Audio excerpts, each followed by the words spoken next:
In Hinduism, as you know, there is no division between sacred and secular. You can only seek for something you don't have. I have it all, so why seek? How to find God? He's everywhere, impenetrating everything. How can you live without Him? It's not possible. You should look inside. That's where you'll find Him. Would you like to share one of your most significant spiritual experiences through your contemplation, through your remembrance, through His grace? Jai Gurudev, Mataji, Jai Gurudev. Anybody who is watching this, it's my great pleasure and honor to be here with Devi Vanamali from Kerala originally, living in Rishikesh. We are here in her ashram. We were on the pilgrimage and could attend yesterday the evening program, Kirtan, meditation, Arti, and she was kind enough to give us some time, that we get some of her wisdom for all of you. So, Mataji, in this program, I mainly try to find people who are on the spiritual path for a long time, and everybody has a different approach to spirituality. Most of the people come through suffering or from inner awakening. So my first question to you would be, how was it for you? Is it something which was always present in your family already from small on, or was there some special incident which awoke your spiritual quest? No, I come from a family of Krishna bhaktas, okay. Especially the Lord of Guruvayur, Guruvayurappan. Guruvayur is a temple town in Kerala, and we are all supposed to be the dasis of Lord Guruvayur. So when the baby is born in our family, they used to, when it was after 30 days, they're allowed to go to temple. The mother will take the baby and put it in front of the Lord, and she will walk away. And she says, now it's your responsibility, it's not mine, he's your dasi. Wow. So we come from a very deeply devotional background. Family, yeah. So it was always there from small on. You were already prasad given to the Lord in the as a baby. Exactly. Then I think my father gave me my 10th birthday Bhagavad Gita as a present. Okay. Yeah, I still have it somewhere. So the samskaras, the seeds are planted from family, from society, from everybody around. Especially the family, our whole family is filled with Krishna bhakta. And every day I used to listen to Vishnu Sahasranamam being chanted daily. Here also we chant every day. Every day Vishnu Sahasranamam. Puja is there with Vishnu Sahasranamam. So there's also many Westerners who watch this, and there's sometimes a very romantic idea of the spiritual path, a lofty idea of escaping from the world somehow to look in spirituality. But I know also from your life on the spiritual path, a real spiritual quest is always connected also with tests and certain hardships in life. So maybe you can share a little bit about the difficulties in your life, or apparent difficulties, which were actually gifts, as you say sometimes, and how to deal with them, because I think many people have them. But first of all, we in Hinduism, as you know, there is no division between sacred and secular. Everything is sacred. So we live in a dualistic world. We cannot have happiness all the time. Happiness, unhappiness, day, night, sorrow, joy, these goes together. So we cannot say that everything comes one after the other. Maybe something in your life which is prompted. That my life particularly, maybe my husband divorced me, which I thought it was a wonderful thing that he did. At the time already you thought it? Oh yes, because I was not interested in marriage at all. So it was not a difficult moment to be... No, I was so happy because God's grace, I said, because I would never leave him. I did not want to do anything against my, swadharma. But he left me and he married another woman, so I was so happy. So the difficult time was before the divorce. Exactly. I had a very difficult time before. I couldn't go to many things. Anyway. But how, like, and so in that sense, because I think many people are sometimes in difficult moments, how to endure, how to live it, as you say, the sacred and the secular are not divided realities. How can people use whatever life gives as a gift of God, as a grace to grow? What is the mindset? What is the attitude? It was definitely a gift of God. Otherwise, how? I mean, I did nothing. I did not provoke anything. I did nothing. So it was a gift of God. This is your chance. You're given freedom. Go, go, go. So I left and went alone by myself, took one bag and went all the way to Arunachal, Pradesh. A friend of mine, they were running the Vivekananda schools, was being run there. So she said, because I just want to get away somewhere.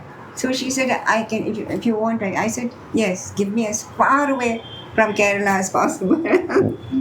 So I do not, now I don't know how I get the courage to do that, only because he was there. I just stepped out. I've never gone like that alone in my life. But I took one bag and took a train right up to Arunachal, the last part of not even a train, a truck on top of a truck to go. What age were you? I think I was only 40 or something. 40? At that time in India? 40, no, less than 40. So different times also, no? At that time, traveling for a woman alone through India. So that was a golden opportunity which he gave. So you went to the ashram and? They were teaching tribal children. Okay. They had a school. So there, it was pretty difficult. I mean, really difficult because these tribal children were very, very, they were like little, totally uneducated, and the Vivekananda schools, they were trying to make them a little more understand. But they would eat anything they got. I used to keep a little cat. I found a little cat. I used to be so attacked. And I was so scared. One day the cat will disappear. They will eat it up. Because I asked the child, do you keep dogs and cats? He said, if we had dogs and cats, we'll eat them. So I was always like, oh my God, my cat. It was good. It was tapas, very good tapas. Yeah, very harsh climate. But how was it? Did you always have, or is it the spiritual path for you a quest which you were consciously looking for, or you were offered to Krishna, you belong to Krishna, and he's just part of your life, and there's not even a question of a spiritual life, a spiritual path? Or was there, because I think many people also, they come here to Rishikesh, it's like they wanna explore, find out about spirituality, dive into this world. How was it for you? Is that not really like that? You were not seeking something? Or? No, I had already found. You can only seek for something you don't have. I had it all, so why seek? He was with me all the time, obviously. Otherwise, how will I do a thing? Impossible. I can't even think of it now. When I think of it, it's just amazing that I could have done that, So Krishna was always, God is always the center point of your life. He's with everyone, but we don't realize it. That's a pity of the humanity. He's everywhere, penetrating everything. How can we live without him? It's not possible. Just what I was telling those Russians. Very difficult to make them understand that. Very difficult. One of the questions they asked was, "What is how to find God?" I said, "How not to find God?" Because you are asking the question to find God means you are thinking he's an object, but he's a supreme subject. So how can you find a supreme subject in the objective world? You should look inside. That's where you'll find him. He's not very far from you. Very difficult to make them understand that. They come from a totally different culture. And how important do you see, because I know a little bit about what I read from your story, what I saw, that there was a moment where you had a strong longing to meet a spiritual guide, to meet your guru. Yeah. You met many different sages and saints. Can you maybe speak a bit about your encounter with different saints, with your guru, and the importance of the guru in a life? Because I realized that maybe I should have a guru. I mean, an external guru. So then Rishikesh, the place of gurus. Mm-hmm. But I went to every ashram, I couldn't find a guru. And then one day, the Shankaracharya was passing here, and Mohanji came and told me, I think Shankaracharya is passing here. So I ran after him. Because even before coming here, I had gone to Kanchipuram and met all three, in fact. And I had got the blessings of Paramacharya. The guru of Jayananda Saraswati. I asked him,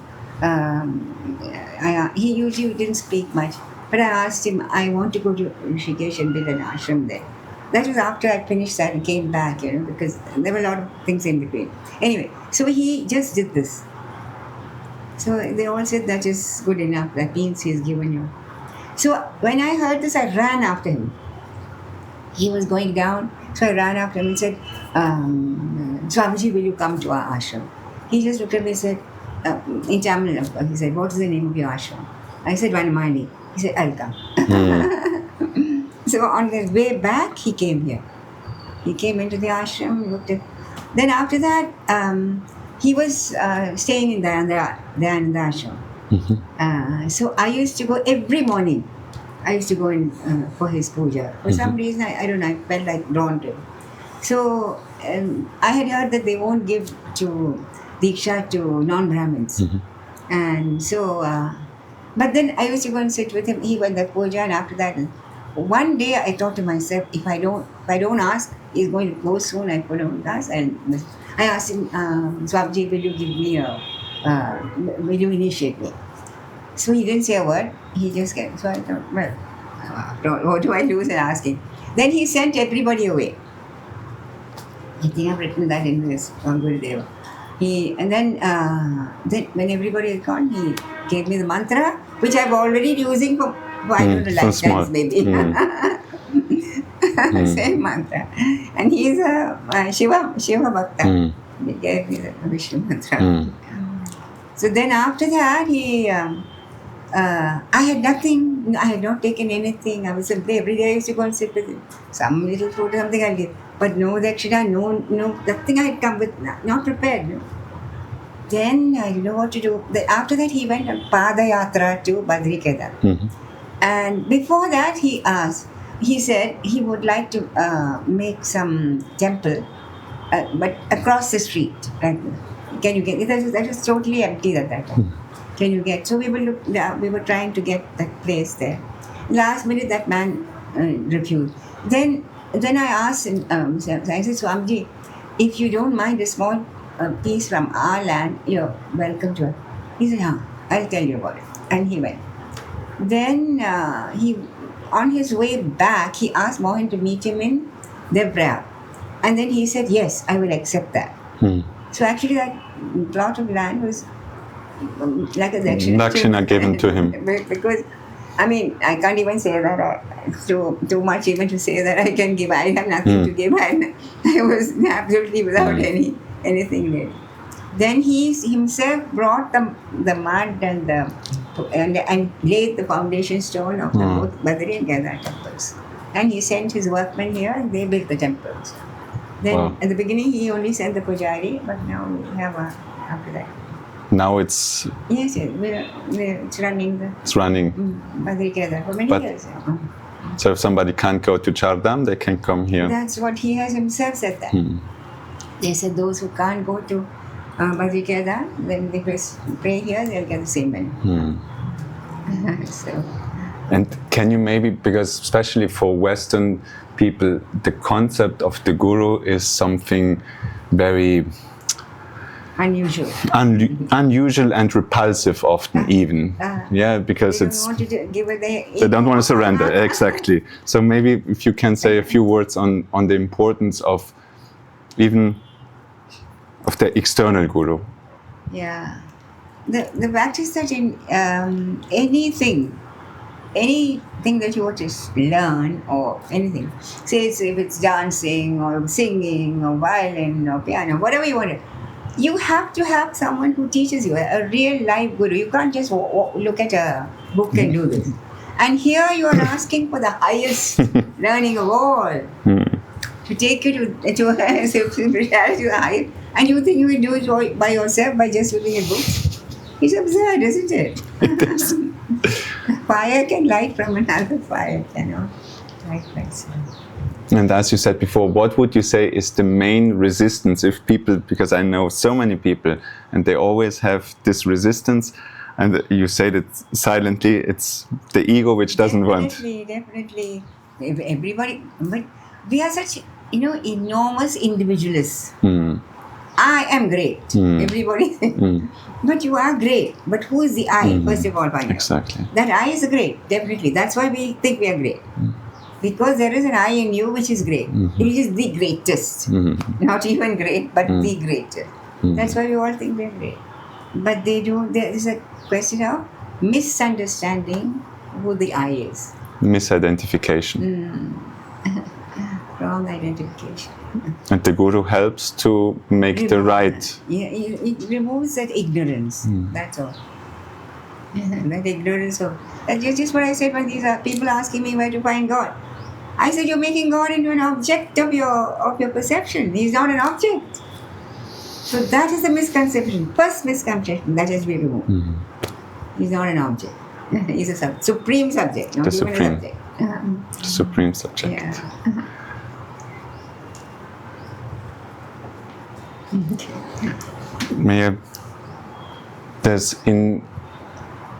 Many people ask often they come to Rishikesh, they come to India, they get some spiritual knowledge, they practice, but then they say, when I go back to my home, when I get back to my world, it's like I forget everything and I'm again absorbed.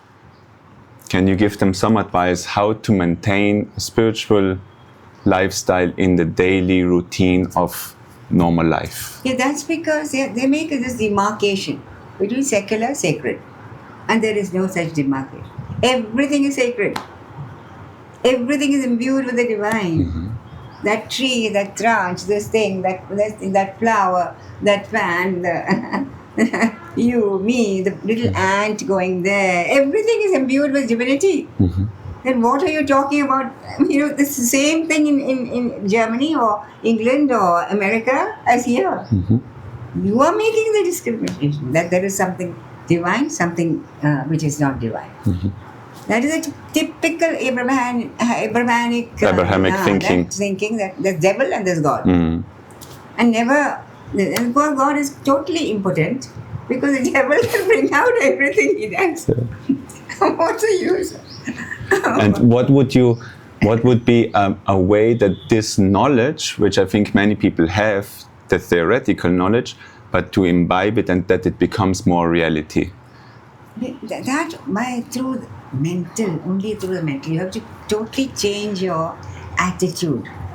Because everything comes, the mind is a supreme controller. So that attitude, everything you look at, if you look at a sunrise, I offer it to you. If you hear, when we do Achu, Hare Krishna, we'll say. Even mundane acts, we immediately... Constant remembrance, smaranam. Exactly. So it's a form of sadhana, spiritual practice to maintain a hygiene, to maintain this remembrance of that supreme subject every day. That's why we have a little prayer before everything. Like before having a bath, we have a little prayer. For the water, we have a little prayer. Everything we have a little prayer. So that constant remembrance. The moment we get up, we touch and say, please forgive me. For touching me. Exactly. So constant remembrance. That is an attitude which one has to practice. Only with practice it will come. And you have to do it yourself, whatever happens. This constant remembrance of it.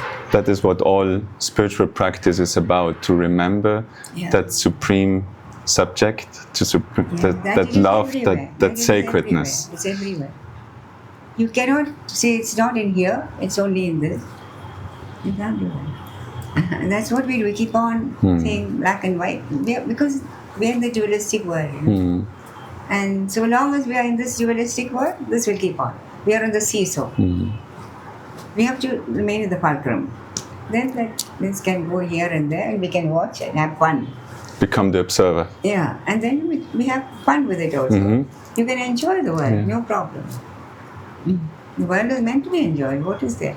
The eyes can enjoy the beautiful sights. Smell can have beautiful. Everything is there. Everything is okay, provided that remembrance is there. My Gurudev always says, God must be number one. If he's number one, everything you add is like a zero. Yeah. If you have health, it's 0. 1 and 0 is 10. If you have good job, it's another 0, 100. Yeah. And like this, you add the zeros. So your life increases in value. But if you remove the number 1 in front, you have infinite zeros. And nothing is left. Because there is only one. The zeros are added by us. Exactly. Actually, there's only one. That remembrance has to be there. Aham evam, aham avyayam. Aham evam, I alone. Aham avyayam. I cannot be, I'm not, the many. So all these differences which we see is not correct because aham evam, I'm one. All the differences, it's just your mind which is making those differences. It doesn't exist actually. Would you like to share one of your most significant spiritual experiences through your contemplation, through your remembrance, through His grace? I don't know. I can't take one special. Every single moment I would see the grace special. Now meeting you and people like that, this is a beautiful, look at divine experience, isn't it? When you make a kindred soul. Very seldom you meet, but I'm very lucky here that so many people have come here, so dharmic people he has brought here. And only people who he wants comes here. Because we never advertise, even we have no big sign outside. Nothing is there. And even once somebody had put us on the, that magazine or something. I forget that there's one magazine which there. I said, please remove our name from that. I don't want. Only whom he wants can come. He should invite the people. Yeah. So, on that, like we spoke about the spiritual master, the guru, the spiritual practice, sadhana. And now you touched on the theme of Sangha, association, which people you keep around you, because I think that's also very important, which people sometimes don't underestimate how important it is. Satsang. Which satsang, which company you keep and how it influences you. Maybe you can, as you have also met many great sages and saints and spend time with devotees, if you could share few. That is why there's a great insistence in Hinduism about satsang, because the mind is very weak. Our minds are easily will be led to here and there. So if all the time we're keeping the company of people who will say, come on, let's go for a party, let's do disco, let's drink, let's, that sort of thing. Slowly then we'll say, okay, just once I'll go on, no problem. But on the other hand, if you're always in the company of people, come on, let us do kirtan, let us do bhajan, let us talk about nice stories of Krishna. Then again the mind. So it is only because they knew the psychology of the mind that they said, satsang. Not that they thought these are bad people and they are not divine. They are all divine. But the mind is like that. Until you reach a stage when you can view everything with no difference. It is better to have satsang. Like the lotus, if you're untouched. Yeah. So that's very important, satsang. Very important, the company we keep. Better, especially in the beginning stages of this thing. Because at that time it is, because you easily imbibe. You're also weak, you see. Your mind is weak. But otherwise, it's not that you think that others are bad. For instance, when I first started, I was going to the jail to give classes there. And that's certainly wouldn't say satsang. It's not the most sattvic environment. But that was okay because I felt that they needed something. They needed.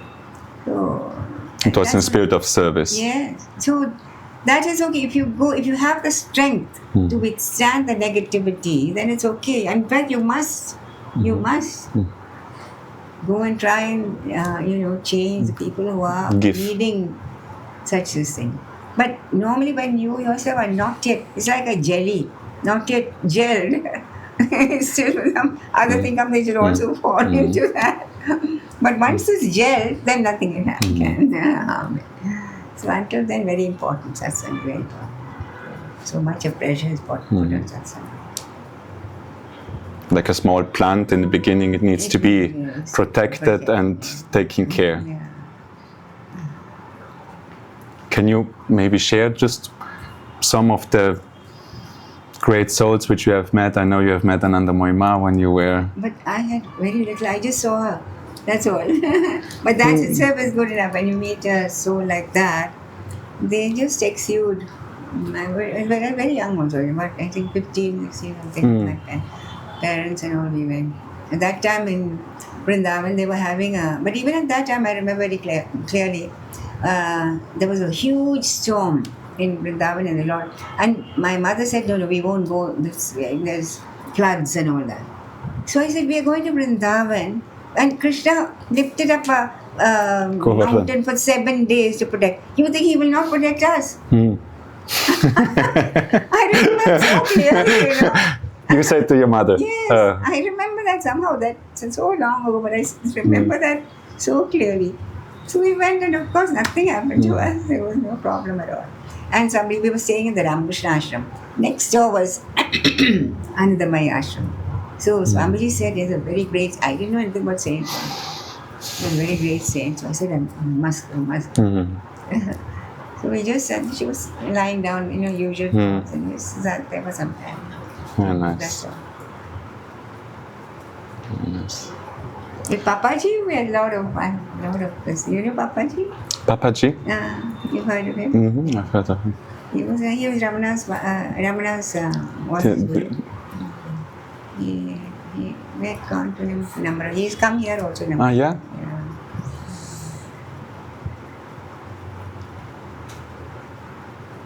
Amrita my also has come here. The only ashram she came was here. And even Nivdaruli Baba's, his main disciple, Siddhima. Siddhima, the one who is up in Kanchidam, they have a... She was there. But she's no more. They have an ashram there. This is the only ashram in Rishikesh she has visited. Because I used to go and sit with her for some time. And then suddenly, all of a sudden, she didn't say anything. She just came here. Yeah.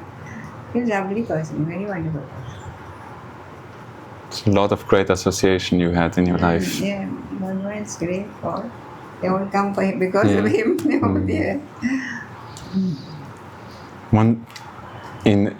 I saw one video of you where you spoke about Sanatan Dharma and the importance that youngsters learn about their culture in India, but I would extend it all over the world because Sanatan is universal. It doesn't apply only for Indians.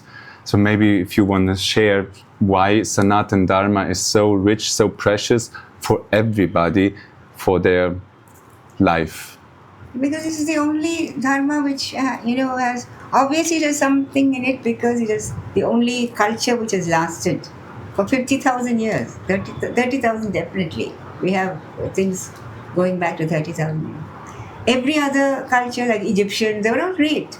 Greek, Roman, Egyptian, they were all very great.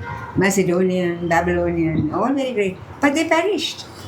With the course of time, they perished. This has still remained. So obviously there's something very, very unique in this. By which a coherent something is there, but which is the only thing which can make humanity to unite and work for the good of everyone, instead of for their own selfish reasons. So it's very, very important, especially the youth of today, because we have been totally brainwashed. Previous generation knew nothing about Hinduism. Nothing. They were totally brainwashed by the British because the education system was taken up. But so this, but I find a lot of young people are coming. They attend that Q&A every Sunday. We have Q&A every Sunday, live session. All under 30. Very, very interesting that so many youth. And you must see Bhavesh, you must have heard of Bhavesh. He is the one who brought about such a big difference, because when a youthful young man says this to them, it means even more important. So he's got over 2 million followers, which means there's a tremendous change going on here. So that's very important. Yeah. In fact, he's having another podcast with me tomorrow. Yeah, it's very nice, because I think there is so much value for everybody's life. Like I said, Westerners, Indians, it's just this human life and the welfare of the world. Yeah. All of it is in the Hindu Dharma and Holden. It's in the Hindu Dharma. Just sometimes we need, again, a guru or a teacher who explains it, because as it is so huge and complex, sometimes it can be confusing because there's so many informations. So that's why we always end everything with Loka Samasta Sukhino Bhavantu. We never say, let me be my family and my country alone, or my sect or something. Loka Samasta Sukhino Bhavantu. Let the whole world be happy. And that's the end of our thing. The light has come. We stop at a very good place. So I will just use this moment. If you want more information about it, please, Ma has written a lot of beautiful books about the whole Hindu deities, about Hinduism, Bhagavad Gita, and so on. I think it's one of your missions also, that you become the scribe, as you say. Yes. Not only the scribe, I'm a typist. So maybe if you can just say your books can be available online, online everywhere. Online. And we can always write to vanamali2@gmail.com. I will put it in the description of the video. So if you're interested, search it. And we have a blog also every week. Every blog? Every week a blog will come into your email. Yeah. Adiveda. We've started a society called Adiveda for the promotion of Hindu Dharma. Okay. So when people want to connect, I will put all the descriptions in the description, so they can connect and find all the information. The ashram here in Rishikesh, if you get lucky that you see this and he wants you to come, you can visit and be in the presence of Ma. It's definitely totally in charge. Exactly. Get this blessing. Mother, if you just want to give one final message for anybody who watched this, a thought, a message, just for anybody. Always remember that you are that infinite divine that is everywhere as well as in you. Never forget that. That's the only thing you have to remember. Because if you remember that you're divine, then you can never do anything wrong. Because you're divine. So nice. Om Shanti Shanti Shanti Shri Guru Pyo Namaha Harihi Om. Om Sarvesham Swastir Bhavatu Sarvesham Shantir Bhavatu Sarvesham Purnam Bhavatu Sarvesham Mangalam Bhavatu Sarve Bhavantu Sukhinah Sarve Santu Niramaya Sarve Bhadrani Pashyantu Ma Kaschid Dukkha Bhave Om Shanti Shanti Shanti Hari Om. Thank you very much. Thank you very much. It was a delightful conversation. Anyway, thank you.